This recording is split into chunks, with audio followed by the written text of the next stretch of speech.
Good morning, everyone. Welcome to another episode of Trade Australia. I'm your host, Lawrence Christoffelsz.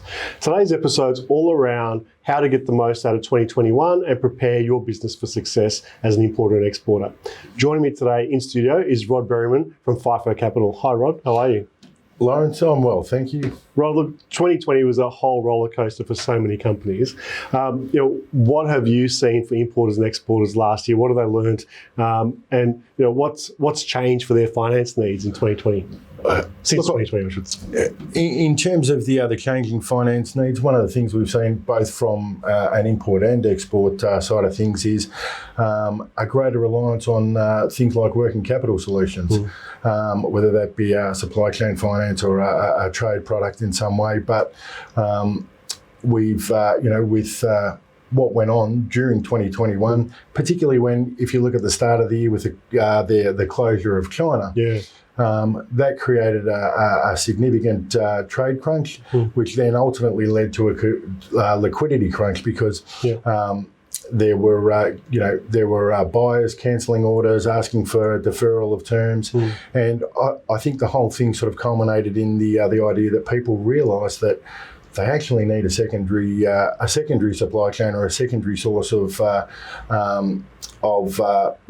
either export or the ability to export, or supply, and as a result, they those secondary channels quite often leads to not being able to secure terms or that sort of thing. So working capital solutions was probably one of the key things we saw. Yeah, and one of the things that I observed last year, and speaking to so many other importers and exporters during 2020, was that they weren't prepared for stretching their working capital, but also, as you said, the payment terms have been stretched out like crazy, as well as trying to, instead of having one or two key suppliers, all of a sudden you've got to find 10 because you just got to diversify and reduce the spread of risk as well.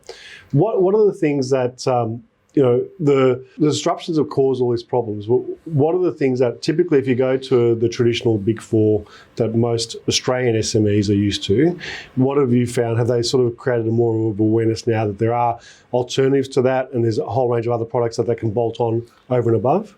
Look, one of the things we've noticed is the big four are very traditional in their approach. With the increased sort of volatility and risk, they've been less willing to take on either new clients or extend existing limits. So we found that we're getting a lot of new inquiries from people sort of looking to get an understanding of what some of the options are available to them outside of what they're doing with the banks. One of the things, I think one of the key drivers for that also was the export councils started to facilitate or reduce some of the risk to banks and to non-bank lenders. By actually providing working capital guarantee programs, and that provided a significant impetus for funders, both the mainstream lenders as well as the non-bank funders to actually start to lend and open up some of these markets again. Yeah, I suppose without bricks and mortar security, which is traditionally what most of the banks would want, is to have some sort of collateral with bricks and mortar. Now, as you said, that if the Export Finance Corporation offering some other security and guarantors, that really helps free things up. Exactly. They're helping actually reduce the risk or the exposure to the banks face or these the secondary lenders face, but also with some of the secondary lenders, they're actually looking at alternatives in terms of security. So rather than looking for bricks and mortar like a bank, they might actually take a charge over the stock or something. Well, that's what I was going to ask you. Tell us about Fifo Capital. Why are you guys different, and how do you complement some of these other products out there? Look, we've Fifo was spent a lot of time developing some working capital programs. A lot of what we've introduced are based on what they're doing overseas, just in terms of our supply chain facility and how that actually works. Being credit insured, we can it doesn't appear on the balance sheet, and our trade product unlike most trade products, ours can actually be used for deposit payments and pre-shipment payments. Yeah. And essentially, if it's a domestic supplier, it can actually be on an undisclosed basis as well. So we're really trying to sort of model our products and our offerings based on what they're doing over in Europe and the States, because they are a lot more advanced in the other working capital solutions than what we are over here. Yeah, totally agree, Rod. I think from finance innovation and new products and techniques, Australia's still quite behind when it comes to Europe and the US. And there are a number of, issues where most Australian importers and exporters are unaware that there's new products like, Fifo products coming into the market where they can actually sit down with you and say, look, Rod, here's my book, here's what I need to do, here's some of my bottlenecks with Cashflow, here's some of my payment term issues, and here's some new suppliers or new customers we want to onboard. And then you can look through that and say, okay, these are the type of things we can help you with. Let's look at your current, what do they call it, share of wallet. So the share of wallet is with the big, with their traditional bank around maybe their wages and payroll and their other mortgages and stuff. And you guys can help with the trade stuff and other cash flow solutions, right? Yeah, that's and one of the things we do when it comes to sort of looking at that side of things is we actually work with the client to actually understand what their objectives are. Is it to be able to pay suppliers early and potentially secure themselves a discount? Is it to be able to extend their own terms, or is it a combination? And at the same time, as part of that, we take the time to actually try and understand what the outcomes they're looking for. Are they looking for a financial return? And if they are, what does that financial return look like to them? We look at their supplier and their suppliers and their supplier base, for example, or their customer base. And we actually work with them to try and help identify those areas in the supply chain that might benefit one way, or whether it be paying suppliers early or allowing customers to extend their own terms. So we actually work with them to try and identify what the outcomes they're looking for and what they're actually looking to achieve, and then. As I said, look at there's things like the technology aspect, how smoothly does the invoice processing work and that sort of thing. So, we try and take a holistic approach. Great. Yeah, I think that this year there's been a whole new wake-up call, if you like, because of 2020 was such a mess for everyone. I think the whole reason for this episode particularly is around strategy, and there's nothing more important than business cash flow and business finance solutions, because it's the lifeblood of success. So you can have the best customers, the best products, but if you've got no cash flow or you're constantly trying to juggle things up in the air, then it just creates a whole range of missed opportunities. So, what we've talked to with companies over the last year is, look, 2021 is going to be a whole new blank canvas. They want to reinvent their supply chain. They want to relook at everything from start to finish in the business. And, that's why, we're really pleased to have you on the show, Rod, to talk about the cash flow and finance solutions that you can offer, and encourage all of you to have a chat with you and reach out and say, look, Rod, have a coffee, work out how you can actually, as you said before, look at their business, what their objectives are, and then come up with some strategies that may work for them.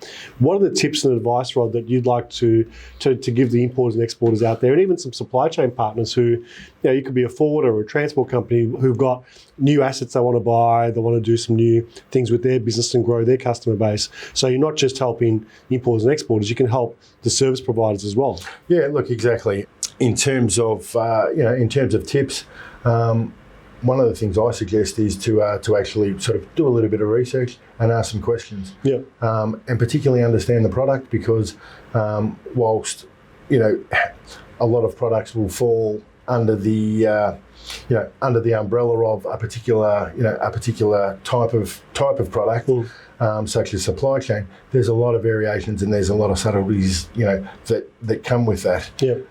So it's a case of doing the research, asking the questions. We've got a publication, Monthly Business Insights. Subscribe to things like that. And one of the things I sort of encourage people to do is just have a look around what some of the other companies look on shows such as or look through shows and programs on things like import export TV or global trade review or one of those trade channels, and get an understanding of what other groups that have a similar profile are doing, both nationally and internationally. Yeah, wonderful. Thanks, Ron. It's been great to have you on the show. And as I said before, it's no better time than the start of 2021 to revisit your supply chain and business cash flow and finance solutions. Reach out to Rod. He and the team at Fifo Capital, definitely worth a coffee with, have a chat with, and see how they can help your business to streamline some of those solutions. Thanks, Rod. Always great to catch up. Lawrence, really appreciate the opportunity. All right, we'll see you soon. Talk to you soon. Thanks. Bye. Coming up after the break, we're actually going to cut across to one of our pre-recorded segments from our launch event here in Melbourne back in January. So we're going to be joined from that event by Bethany Clark from Rigby Cooke Lawyers. So stick around after this break and we'll run that for you very soon. Ta. With over 20 years of combined recruitment experience, Bastion is your trusted advisor for sourcing leaders. Technical experts in supply chain recruitment, Bastion uses a proven customer-focused delivery. Speak to a consultant today for your recruitment needs. Bastion, experts in sourcing leaders that deliver change. Hi everyone, I'm here at channel launch for importexporttv.com here in Port Melbourne, the Melbourne launch, and I've got Bethany Clark from Rigby Cooke Lawyers. Thanks so much for coming in, Bethany. Thank you very much for having me. Bethany, I know Andrew's been on the show. He's actually hosted a few shows. Yep. I know he can't make it tonight, Yep. but trade law is just so important now with free trade agreements. All this stuff going on with trade wars. Yep. Tell us a bit about Rigby Cooke and how you guys help importers and exporters. Sure. So, as you say, I work with Andrew Hudson, who's been around trade law for many, many years. And we represent importers, exporters, customs brokers, freight forwarders, and we do a variety of things. We help with anti-dumping investigations, and then issues like tariff classification, and then the tax side of things as well, and biosecurity and shipping issues, logistics issues. We do a broad range of things in the customs trade, transport industry. Yeah. Great. And I think the whole situation with importing and exporting is becoming more and more complicated. We've got different overlaying free trade agreements. We've got a whole range of things. What's the typical process you work with clients? It's a matter of finding out what they need, what they want, and the outcome that they're after. So some clients using, as you say, a free trade agreement will work well for them, the way their company is set up, their supply chain is set up, whereas others will need to use different methods to get concessional rates. Yep. So it's a matter of getting to know the client, getting to know their business, and finding out what they need and what they want. Right. Yeah. And what about, not simple things, but other things like commercial contracts and trade contracts? Yeah. So is that something you guys help as well? Yeah, we help with distribution agreements, supply agreements, general terms and conditions as well. We do a lot of that work, and that's general commercial, but also focused on, again, how that business works, because supply chains and trade, logistics, brokers have specific needs as well. So we tailor the agreements that we're drafting to the particular client, the particular situation. Yeah. Well, you just mentioned something I was going to ask about, which is the brokerage part. And I know that Andrew and Rigby Cooke are great supporters of customs brokers with IFCBA. I think I got that right. IFCBA, that's right, yeah. Zoran's here tonight. We should actually get him up on here too. Yep. But, I know that you guys really support the industry, not just the importers and exporters as well, and to try and keep them abreast of all these changes, because brokers have got no idea how to stay up to date with all this new legislation and new laws coming around the world. Yeah. Well, we do a lot of work, educational work and CPD work, so professional development work, which is a lot of what Andrew does as well.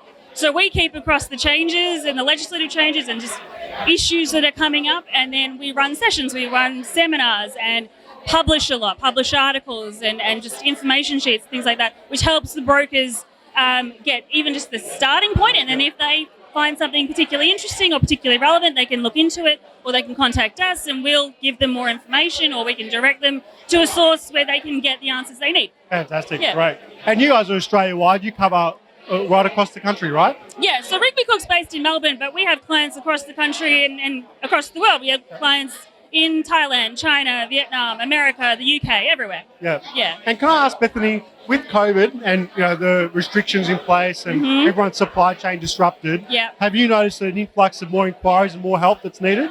Yeah, it's more that the kinds of inquiries have changed. So there are some contemporary issues happening at the moment with shipping and backlogs in dehiring containers, which might sound a bit dry, but it's when the containers are coming off the ship and they're not getting unpacked and they're not getting dehired, it just causes a backlog up the chain. So we're seeing a lot of that. Yeah. And then the other side of it was we had a lot of questions about PPE, about face masks and hand sanitizer and all that kind of thing being brought in, and COVID tests being brought in. So that's very specific to the pandemic. Yeah. So, but then there's, as I say, the other more general logistical issues that we've seen as well. Yeah, I think there's, as you pointed out, so many new scenarios and questions that no one was ever prepared for. Yes. And I'm sure that you and your team and Andrew and the team have to do a lot of hard research and work to try and advise the right things. Yeah. So and I know the congestion here in Australia and globally has been a problem with the supply chain. It's still a problem right now. Yes. What do you see in the future? How do you see how supply chains might have changed or evolved since COVID? I think there's definitely a need for more streamlining. So we've been talking for a long time about single window trade, which would get the brokers and the importers and the exporters and the purchasers and anyone in between on the same page in a streamlined process. That's definitely something that would be great if it could be moved ahead just to help everyone out.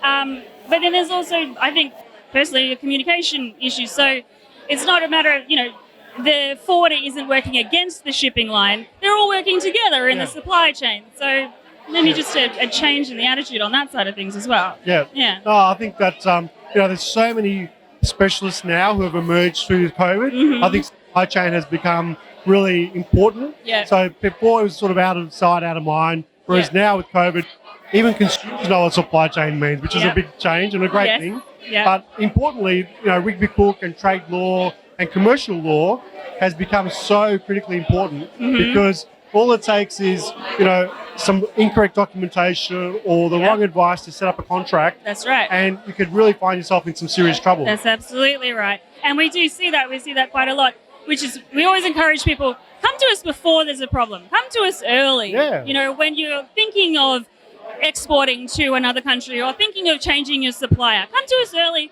and we'll just look at the agreement, look at the deal and give you some advice. And then that helps to stop issues down the track. You see it when people don't do that and they dive in, we get a lot of, at the end it's gone wrong. I've been delivered a container and it's empty, or they've got my money and they haven't given me that kind of thing. So getting advice early is the best way of preempting problems. Couldn't agree more, Bethany. I think that the whole point of Import-Export TV and the channel is to be that central point for people to find the right expertise, such as yourself and Andrew, and say, look, you know what? I know I need to contact Rigby Cooke. I need to find out, even an update. I mean, some of their contracts might be a few years old where there was no free trade agreements in place or different free trade agreements. Yeah. So, it's just like having the right advice at the right time and continually updating your contracts and your agreements to make sure you get the most out of your relationships and deals. Absolutely. And the other side of this is the area is so heavily involved with economics and politics as well, and it changes so quickly. Yeah. It's not like just another area of law which stays fairly stable. This change, you see trade and supply chain change really fast. Yeah. So keeping on top of it can, as I say, be really hard. But it's still really important. Yeah, absolutely. Yeah. Look, for all of you out there, you've heard Bethany here, and Andrew's on the show on a regular basis as well. I'm sure Bethany will join us. Yes. So, there's so much that you need to keep abreast of and keep up to date with your international trade contracts, international trade law. So reach out to Rigby Cooke, come and watch them on the show, on the channel, and, stay in touch. So all the best with international trade. Thanks so much, Bethany, for coming along tonight. Thank you. And thanks for being part of the channel. Thank you very much. We'll speak to you soon. Cheers. With over 20 years of combined recruitment experience, Bastion is your trusted advisor for sourcing leaders. Technical experts in supply chain recruitment, Bastion uses a proven customer-focused delivery. Speak to a consultant today for your recruitment needs. Bastion, experts in sourcing leaders that deliver change. Welcome back, everyone. You've just seen our pre-recorded interview with Bethany Clark from Rigby Cooke Law Firm, which was recorded at our launch event here in Melbourne a few weeks back. Now I'm joined in studio by Ernest Stabek from SIP. Hi, Ernest. Thanks, Lawrence. Pleasure to be here. Thanks again for coming in. And look, I know personally you're an amazing support for me when it comes to strategy, advice, and building the right frameworks that can help get the most out of businesses, and especially for startups. Yeah. But I wanted to bring you into today to talk about on this episode, we're at the start of 2021. Most of us have experienced a year that we've never even fathomed or experienced before with the pandemic in 2020.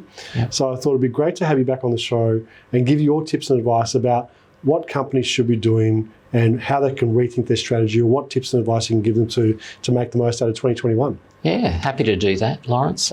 Probably the best thing is to give you a sense of what some of my clients are doing. So most of them are actually using this first quarter to reflect on how they run their businesses.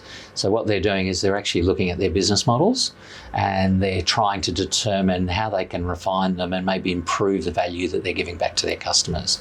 And I'm sort of being engaged quite a lot to do what I'd call traditional SWOT exercise, strengths, weaknesses, opportunities, threats.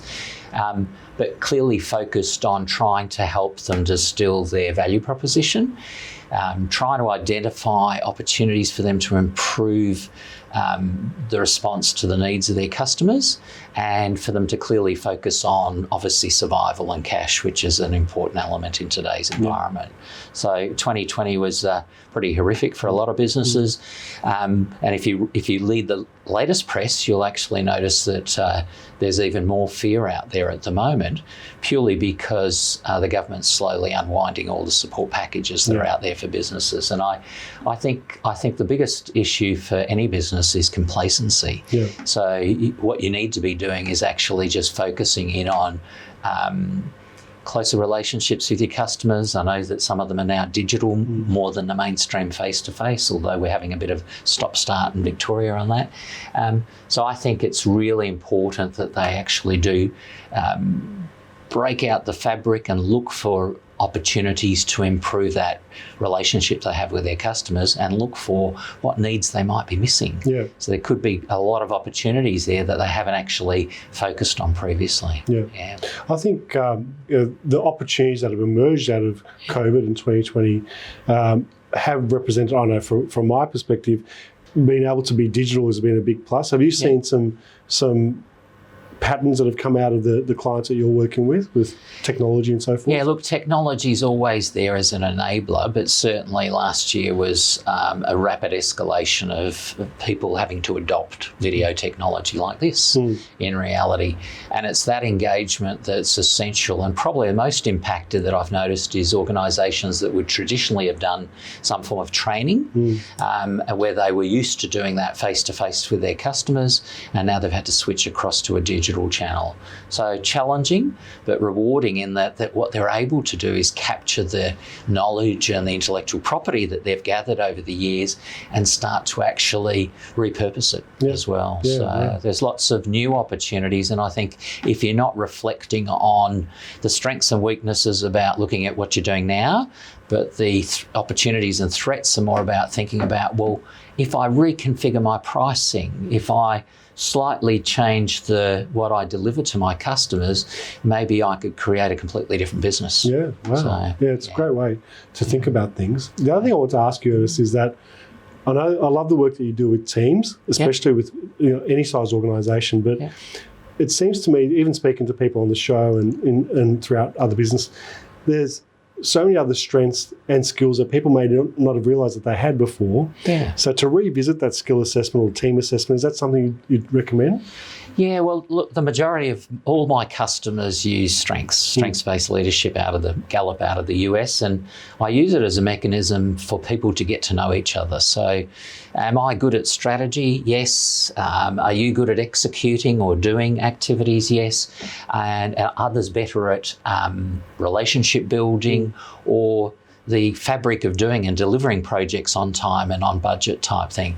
So getting a sense of that self-awareness is critical, I think, for anyone to be able to function effectively together. And most of my clients use it as a mechanism to share with their customers as well, so that their customers start to see, oh, these guys are really good at strategy, yet I always thought they were just doers, you know? So what you do is you're gonna unearth hidden talent in there within your own teams, and that's happened in a number of my clients. Like, I can reflect on a brand and marketing company that I was working with a number of years ago, where, you know, one of their doers was a strategist in the real sense, but that wasn't being exposed, and he wasn't being given the opportunities to work in that space.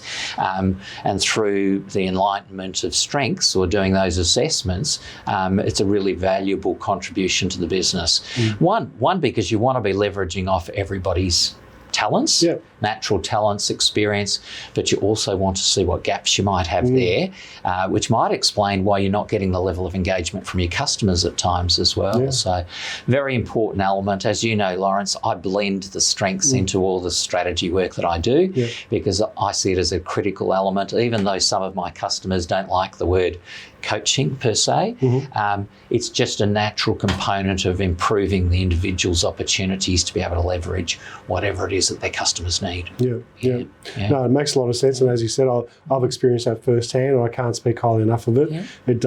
It shows up so many things that you never thought of, and the team members, I felt, have actually got more job satisfaction out of it as well. Correct. Because it does play to their strengths. And it's not just for the lower levels of the organisation. The upper levels boards should be using it as well, and advisory groups as well, just to get a sense of a visual on what that person's core preferences are, but also their expertise, so that you know when you need to pull them in. So if you're having a significant issue around a customer relationship, you bring the relationship people in to help with that.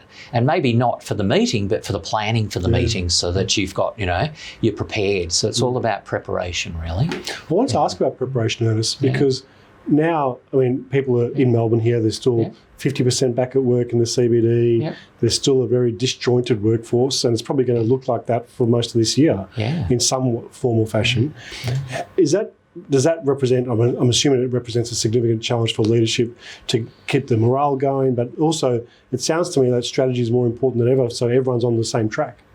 Well, I think strategy and communication, which is the team's component brought in there, because it's incredibly challenging at the moment. Let's be honest.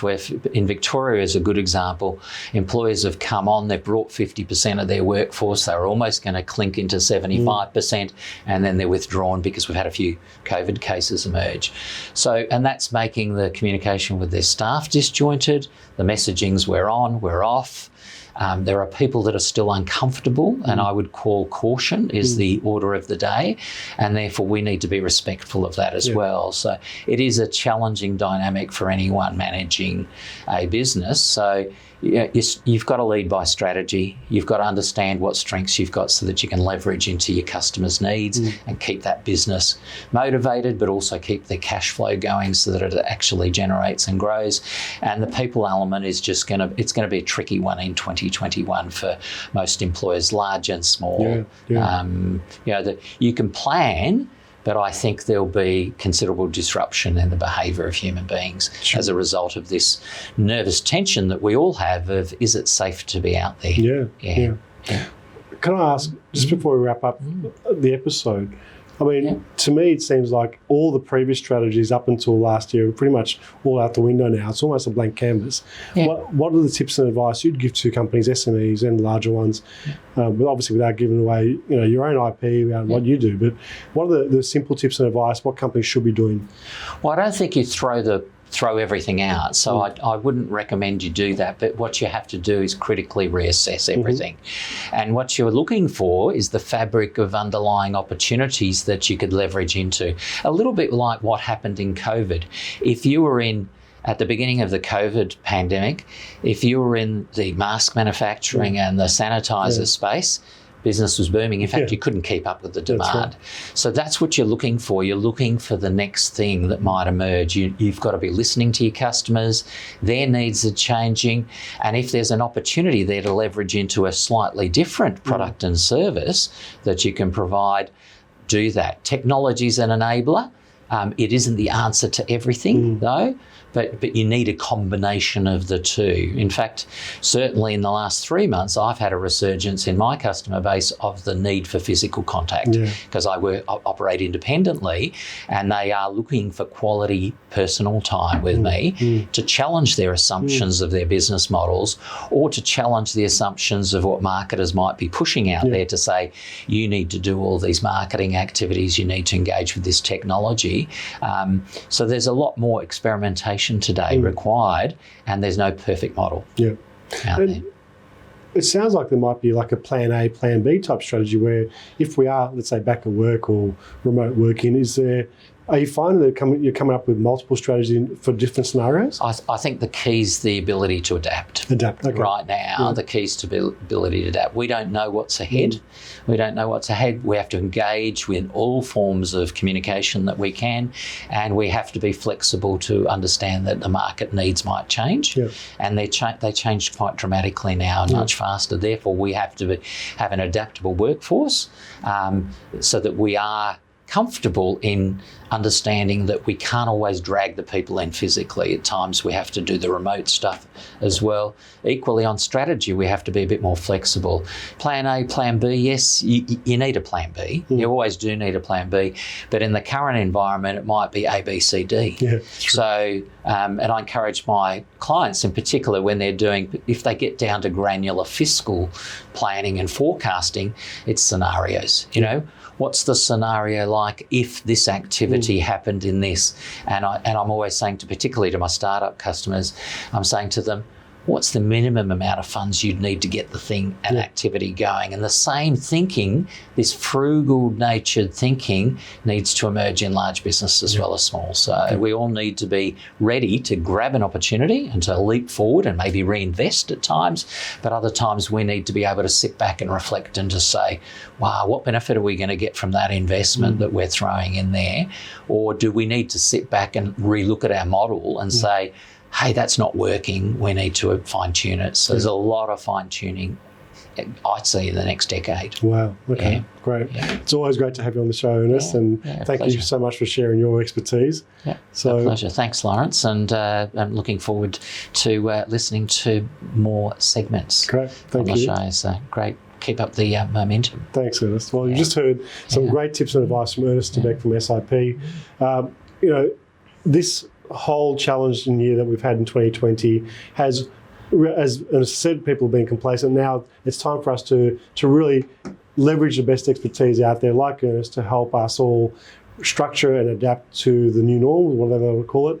But get in touch, and I'm sure he'll be able to help you really navigate your way through the best of these times. And if nothing else, just have a great chat with someone who can give you some really good experience and expertise. So thanks so much, Ernest. Thank you all for watching Trade Australia this week, and we look forward to seeing you again very soon. Take care.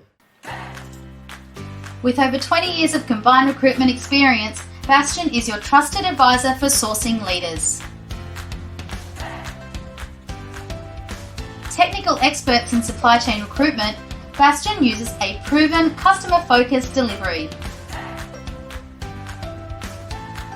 Speak to a consultant today for your recruitment needs. Bastion, experts in sourcing leaders that deliver change.